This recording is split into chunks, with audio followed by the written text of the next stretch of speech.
దేశవ్యాప్తంగా వివేకం క్యాంటీన్లు పెట్టాల్సిందే, మనం తగ్గేదేలే. నమస్కారం ప్రజలారా. ముఖ్యమంత్రి అనేటువంటి వ్యక్తి ఎవరైనా కూడా మరి ఇంట్లో కూర్చొని బటన్లు వస్తే సరిపోతుంది కదా, మన అన్న బటన్లు వత్తినట్టు చంద్రబాబు నాయుడు గారు పేదవాళ్ళందరూ కూడా అన్నం తినాలనేటువంటి ఒక సంకల్పంతో 5 రూపాయల అన్న క్యాంటీన్లు మళ్ళీ అంటే మన ప్రభుత్వం వచ్చినప్పుడు ఆపేసిన, మళ్ళీ ఈయన వచ్చిన తర్వాత కూటమి ప్రభుత్వం ఏర్పడిన తర్వాత అన్న క్యాంటీన్లు పెట్టినారు. బాగుండాలి, ఓకే, మనమే కాదన్నాంలే. అన్నా క్యాంటీన్కే చంద్రబాబు నాయుడు గారు పోవటం ఏంది? ఆయనే ముఖ్యమంత్రి అనుకుంటున్నాడా లేకంటే ఇంకేమన్నా అనుకుంటున్నాడా? ముఖ్యమంత్రి అనేటువంటి వ్యక్తి అధికారులతో సమీక్షలు పెట్టాలన్నా కూడా కొద్దిగా డిలే అవుతుంది. ఎందుకంటే ఆయన ముఖ్యమంత్రి కాబట్టి.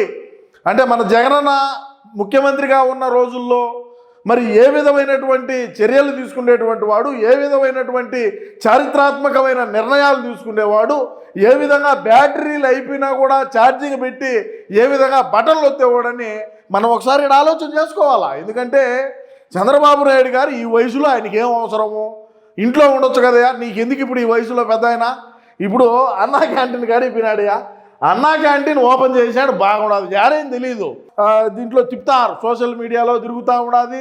అదేవిధంగా చంద్రబాబు నాయుడు గారి అఫీషియల్ హ్యాండిల్స్లో కూడా వచ్చినాయి ఈ ఫోటోలు. అందుకే ఒకసారి మనం చూద్దాము, మనం చూసి రాష్ట్ర ప్రజానికానికి తెలియజేద్దామని. ఇంకేమిలే అంటే మన అన్న చేయలే. ఈసారి మేము ప్రధానమంత్రి అయితే అన్ని రాష్ట్రాల్లో కూడా వివేకం సార్ క్యాంటీన్ అనో లేకంటే వివేక క్యాంటీన్ అనేది కూడా మేము ఏర్పాటు చేయాలనేటువంటి దిశగా అడుగులు వేస్తూ ఉన్నాం మేము. పోతే పెద్ద ఆయన బాగున్నది, పేదోడికి 5 రూపాయలు అన్నా క్యాంటీన్ అన్నం పెడితే పేదోడు మన మాట వింటాడా? Point number 1. మనం ఎప్పుడు పెడతాము అని ఎదురు చూస్తూ ఉండాలి. కానీ ఆకలైనప్పుడల్లా 5 రూపాయలు ఇచ్చి అన్నం తినేటువంటి మీరు ఆ పనులు చేర్చే పేదోడు అనేవాడు మళ్ళీ మా అన్న దిక్కు చూస్తాడా? వాడికి 3 పూట్ల భోజనం దొరుకుతూ ఉంటే పోతే ఇది కూడా ఏందో ఆగిపోతుందా? పోతే వీడికి వచ్చినాడు, మరి డబ్బులు ఇచ్చి టోకెన్ ఏదో తీసుకుంటున్నాడు. ఇదో ఈడ మళ్ళా ఫోటో కనపడతాంది. ఎవరు వచ్చి తిన్నారు? ఈడగడ టెక్నాలజీనే, ఈడగడ టెక్నాలజీ వాడినారు. ఓకే, బాగున్నది. పోతే ఈయన ఎవరు వడ్డీమన్నారాడా? మన జగనన్న పేదోడికి ఏ విధమైనటువంటి చేస్తాడు, చంద్రబాబు నాయుడు ఏం చేస్తాడో చూద్దాం ఒకసారి.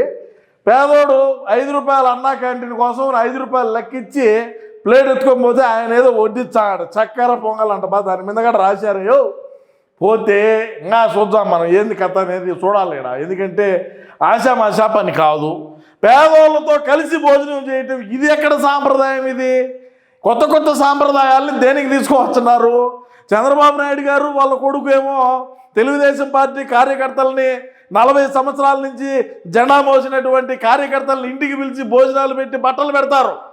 ఈడికొచ్చితే 5 రూపాయల అన్నా క్యాంటీన్లోకి పేదోడితో పాటు భోజనం చేస్తారు. మా అన్నం చూసి నేర్చుకోండి సార్. మేము ఏ విధంగా పరదాపట్లు బారికేళ్ళు వందలాది మంది పోలీసుల వలయంలో తిరిగినామో ఆలోచన చేయండి. పేదోడి దగ్గరికి ఇప్పుడు మనం ముఖ్యమంత్రిగా మీరేమీ ఆశామాషా వ్యక్తి కాదు. ఎమ్మెల్యేలు అట్టటోళ్ళు పలకడంలో ఇప్పుడు అర్థం కాలా? ఎమ్మెల్యేలు కూడా పలకలేదు. మీ కూటమి ప్రభుత్వంలో ఉండేటువంటి శాసనసభ్యులు కూడా మరి ఎంతో పొడుగు వచ్చినాయి. మరి మీరు ముఖ్యమంత్రిగా ఉన్నారు. ఇన్ని సంవత్సరాల రాజకీయ చరిత్ర, ఈ మహాలతో పెద్ద పెద్ద రాజకీయ నాయకులతో తలబడి పోటీపడి నిలబడుకున్నటువంటి వ్యక్తి మీరేంది 5 రూపాయలు ఇచ్చి అన్నా క్యాంటీన్ లేకపోయి ఆడ తినేదేంది? మరి అదేవిధంగా ఆడ నిలబడుకొని వాళ్ళతో పాటు ముచ్చటాచా తింటాం ఏంది? మీ అబ్బాయి ఏం చేస్తాడు? మీ కూతురు ఏం చేస్తుంది? మీకు పింఛన్ వచ్చాందా? మీరు ఫ్రీగా బస్సు ఎక్కుతున్నారా? మీకు ఏ కష్టం కూడా అది అవన్నీ అడుగుతారా ముఖ్యమంత్రి అనేటువంటి వ్యక్తి? ఏది ఇచ్చితే అది తీసుకోరు, ఉండాలి కదా. చెప్పండి, మీరే చెప్పండి ప్రజలారా, నేను చెప్పేది కాదు. తప్పకుండా మీ అభిప్రాయాన్ని కూడా తెలియజేయండి. మరి ఒక పూట భోజనానికి 70,000 రూపాయలు ఖర్చు పెట్టినటువంటి మన జగనన్న గొప్పోడా? 5 రూపాయలు ఇచ్చి అన్నా క్యాంటీన్లో అన్నం తినే చంద్రబాబు నాయుడు గారు గొప్పోడా? చెప్పండి మీరు. కేవలం ఒక్క పూట భోజనానికి 70,000 రూపాయలు ప్రజాధనాన్ని ఖర్చు చేసినటువంటి మన జగనన్న ఎక్కడ? 5 రూపాయలు ఇచ్చి అన్నా క్యాంటీన్లో భోజనం చేసే చంద్రబాబు నాయుడు గారు ఎక్కడ? ఏంది అర్థం చేసుకోండి. ఎవడు ఈయన గట్టి పో చూడండి, మీరు ఆలోచన చేయండి. నేను చెప్పేదే కాదు కదా, మీ అభిప్రాయం కూడా కావాలి కదా. మీ అభిప్రాయాన్ని కూడా నేను స్వీకరించాలి కదా. చూడండి పేదవాళ్ళు ఏ విధంగా వాళ్ళు సంతోషంగా నవ్వుకుంటారో చూడండి. ఎందుకు ఈ నవ్వు ఉండకూడదు అనేది మా వాడి అభిప్రాయం. ఎందుకంటే పేదోడికి దగ్గర వాడు 3 పూట్ల భోజనాలు చేస్తే షుగర్లు, బీపీలు, కొలెస్ట్రాల్లు వచ్చాయని చెప్పి అన్నా క్యాంటీన్లు తీసేసినాడయా. ఒక పూట తింటే చాలులే రోజుకనేటువంటి వాళ్ళ ఆరోగ్యం దృష్టిలో పెట్టుకొని మనోడు అన్నా క్యాంటీన్ తీసేసినాడు. మీరు గమనించాలేడా. మీరు మీ ఇష్టం ప్రకారం వాళ్ళకు భోజనాలు పెట్టడం, మళ్ళా ఈయన చూడు ప్లేట్ ఎత్తుకొని పోతాడయా. ఇవి ఎక్కడికద్దు ఇది అంటే అంటే ఏంది ఇది. ఈ మధ్య ఆడో చూసినా నేను, చంద్రబాబు నాయుడు గారు మరి వాళ్ళ తనయుడు లోకేష్ గారు ఆడో ఒక స్కూల్లో కూర్చొని మధ్యాహ్నం భోజనం చేశారు. వాళ్ళ ఆయన లేచిపోతూ ఉంటే వాళ్ళ కొడుకు వెనకలు ప్లేట్ ఎత్తుకొని పోతాడు. ఇదేంది ఇది. మనల్ని అంటే అన్నను అంటే రాజశేఖర రెడ్డి గారు ఇటు కొన్ని వీడియోలు కూడా ఉన్నాయి. ఇటు చూస్తే ఆయన ఇటు మలుకొని పోతాడు పెద్ద ఆయన. ఇట్లుంటుంది. కానీ ఇదేంది ఇది కథ మనకు అర్థమే కావడం లేదు. ఇది చూడు ప్లేట్ ఎత్తుకొని ఆయనే నాక్కడ పెట్టండి రా స్వామి అని. చూడు ఒక ముఖ్యమంత్రిగా ఉండేటువంటి వ్యక్తి మరి అసలు ఏంది ఇది నాకు అర్థమే కావడం లేదు. ఎందుకు పోవాల్సి వస్తుందట. అవును 5 రూపాయలు అన్నా క్యాంటీన్ ఓపెన్ చేసాం, అయిపోయి వాళ్ళు తింటారు, ల్యాండ్ ఆడపోతారు. మరి నువ్వెందుకు పోవాలా. నువ్వు ఒక ముఖ్యమంత్రి స్వామి. మీరు ముఖ్యమంత్రి, మీరు గుర్తుపెట్టుకోండి. అదో వాళ్ళతో పాటు వాళ్ళతో పాటు నవ్వుకుంటా ఆడ భోజనం చేస్తాడయ్యా ఈయన. మళ్ళా ఆడిపోయి చేయి కడుక్కున్నాడు. అసలు దేనికి చంద్రబాబు నాయుడు గారు ఈ విధమైనటువంటి ఆలోచన చేస్తాడు. వీడియో కూడా ఒకటి చూద్దాం అండి. చూడు వర్రే చూస్తాడు, అంతా సెట్ చేస్తాడు. మళ్ళీ ఆయనే తీసుకుంటున్నాడు, గెంటి తీసుకున్నాడు ఇంక పెట్టేదానికి ఏదో అది వచ్చిన వాళ్ళకి అందరికీ ఆయనే వడ్డించినాడు. ఇదేంది ఇది. మన జగనన్న ఎవరికైనా నీళ్ళు ఇచ్చింది చూసారా. చూడండి వారని పాసుకోల మనిషా. ఇట్టయితే కష్టము. ఈ విధంగా అయితే కష్టం, ఎంతైనా కష్టమే.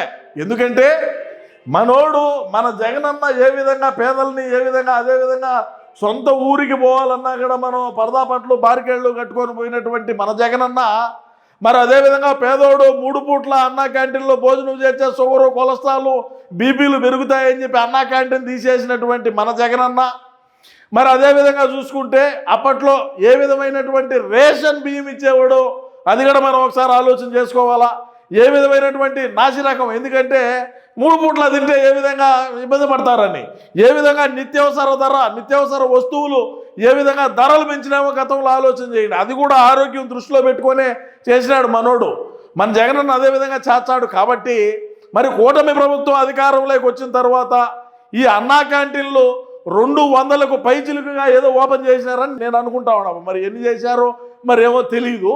మరి ప్రతి నియోజకవర్గంలోనూ కూడా అన్నా క్యాంటీన్ ఏర్పాటు చేశారు. మరి ఎందుకు చేయాలి అన్నా క్యాంటీను? 5 రూపాయలకి అన్నం పెట్టి ఏం చేయాలని పేదోడిని అనేది కూడా మన పార్టీకి సంబంధించినటువంటి వ్యక్తుల యొక్క ఆలోచన. అది ఏం చేద్దామని చంద్రబాబు నాయుడు గారు ఈ విధంగా చేస్తున్నారు. దేనికి? ఒక ముఖ్యమంత్రిగా ఉండేటువంటి వ్యక్తి మరి 5 రూపాయలు ఇయటము, ఆడికి టోకెన్ తీసుకోవటం, మళ్ళా ఆడ వాళ్ళతో కలిసి భోజనాలు చేయటం, వాళ్ళని అభిప్రాయాలు తెలుసుకోవడం, మా కూటమి ప్రభుత్వ పాలన ఏ విధంగా ఉండదని చెప్పి వాళ్ళని అడిగి కనుక్కోవడం, సామాన్యమైనటువంటి ప్రజలకు ప్రభుత్వం ఏ విధంగా అందుబాటులో ఉండదని వాళ్ళ దగ్గరికి పోయి కనుక్కోవడం, ఇవన్నీ చేస్తాడు. ఎందుకు? ఒక ముఖ్యమంత్రి అనేది కూడా ఆయన మర్చిపోయినాడు. ఎందుకంటే ముఖ్యమంత్రి అనేటువంటి వ్యక్తి వందలాది మంది పోలీసుల వలయంలో ఉండాలా, పరదా పట్ల కట్టుకోవాలా, బారికేళ్లు పెట్టుకోవాలా, ఎవడు మన దగ్గరికి రాకూడదు అనేది ఒక దీంట్లో ఉంటారు ప్రజలు. మీరు ఈ విధంగా ప్రజలు లేకపోయి వాళ్ళతో పాటు మమేకమై ఈడు చూడు వాళ్ళతో పాటు కూర్చొని వాళ్ళతో పాటు కలిసి భోజనాలు చేస్తాడా? ఏమిటిది ఇది? ఈ కథ ఎక్కడిది? మనం ఎవరిని చూడలేము ఇట్లా. ఎందుకో మరి చంద్రబాబు నాయుడు గారు ఆ విధంగా ఇక్కడ ఆటో తోలేటువంటి వ్యక్తి ఏమో అనుకుంటా, ఒక ఆటో డ్రైవర్ ఆ సోదరుడిని అడిగి కనుక్కుంటాడు. ఆయనే సెల్ఫీ తీసుకుంటాడు. ఇదేది కథ ఇదో? వారిని పాసుకోవాలరు. మేమైతే ఒకటే తెలియజేస్తున్నాం. సరే ఇప్పుడు చంద్రబాబు నాయుడు గారు పెద్ద ఆయన చేస్తున్నాడు, బాగానే ఉండదు కాదల్లా.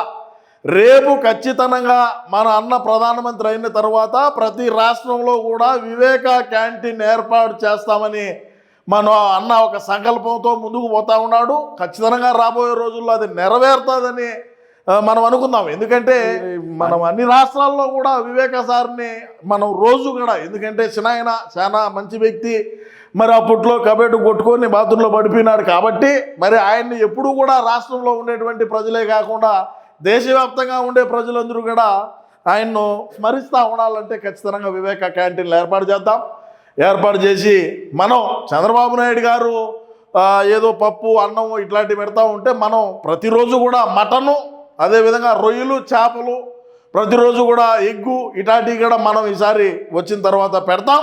అది కల్లోనైనా కావచ్చు, మామూలుగా ఏదో ఒక రకంగా పెడతామని సందర్భంగా తెలియజేసుకుంటూ, అయ్యా చంద్రబాబు నాయుడు గారు, మీరు ముఖ్యమంత్రి సార్, ముఖ్యమంత్రి, ఎమ్మెల్యేలకే కొమ్ములు వచ్చినాయి, మరి మీరు ముఖ్యమంత్రికి, మరి ముఖ్యమంత్రి గారే స్వయంగా అన్నా క్యాంటీన్కి రావడం, ఓపెన్ చేయడం, అక్కడ డబ్బులు ఇచ్చే టోకెన్ తీసుకోవడం, మరి పేదలతో కలిసి భోజనాలు చేయడం, కార్మికుల కష్టాలు తెలుసుకోవడం, మరి ఇవన్నీ కూడా మహిళల కష్టాలను తెలుసుకోవడం, మహిళలకు మీరు ఇచ్చేటువంటి ఏదైతే సంక్షేమం ఉన్నదో అది మీకు ఎంతవరకు అందుతుందని స్వయంగా మీరే అడిగి తెలుసుకోవడం, ఇట్లాంటివన్నీ చేస్తే మాకు ఒకరోజు ఇబ్బందిగానే ఉంటుందని నేను ఈ సందర్భంగా తెలియజేసుకుంటూ, సరే ఏది ఏమైనప్పటికీ మీ అభిప్రాయాన్ని తప్పకుండా కామెంట్ రూపంలో తెలియజేయండి. ప్రతి కామెంట్ని కూడా మనం పరిగణలోకి తీసుకుందామని ఈ సందర్భంగా నేను తెలియజేసుకుంటూ నమస్కారం.